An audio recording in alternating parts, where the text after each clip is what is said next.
Hi అండి, welcome to my channel. మీకు మొక్కలు పెంచడం అంటే ఎంతమందికి ఇష్టమో నా కామెంట్లో చెప్పండి. నాకైతే చాలా ఇష్టం.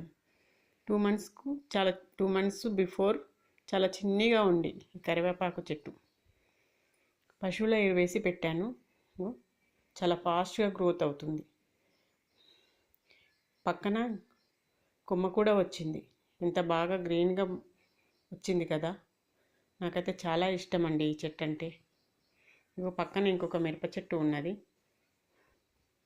ఇది ఒకసారి మిరపకాయలు కాసింది, తెంపాము కూడా. మళ్ళీ ఇప్పుడు పూత పట్టి మళ్ళీ ఒక 7-8 కాయలు కాసినట్టు ఉంది. దీనికి కూడా పశువుల ఎరువే వేశాను అప్పుడు. చాలా బాగా అప్పుడప్పుడు రోజు డే బై డే అలా వస్తూనే ఉంటాయి.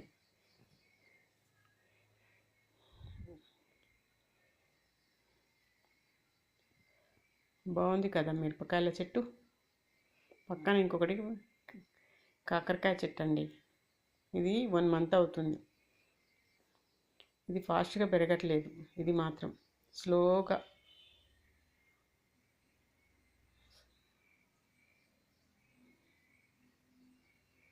తాడు కట్టి ఇలా పెడితే దాన్ని పాకుతూ ఉంది. పైకి ఎక్కిద్దామని, ఏమో ఎలా పెరుగుతుందేమో. ఇక్కడ ఇంకొక మిరప చెట్టు అండి. దీనికి 4 కాయలు ఉన్నాయి. ఒకటి మాత్రం చాలా పెద్దగా ఉంది. 2 మిగతావి మాత్రం చాలా చిన్నగా ఉన్నాయి. ఓకేనండి, థ్యాంక్ యూ ఫర్ వాచింగ్.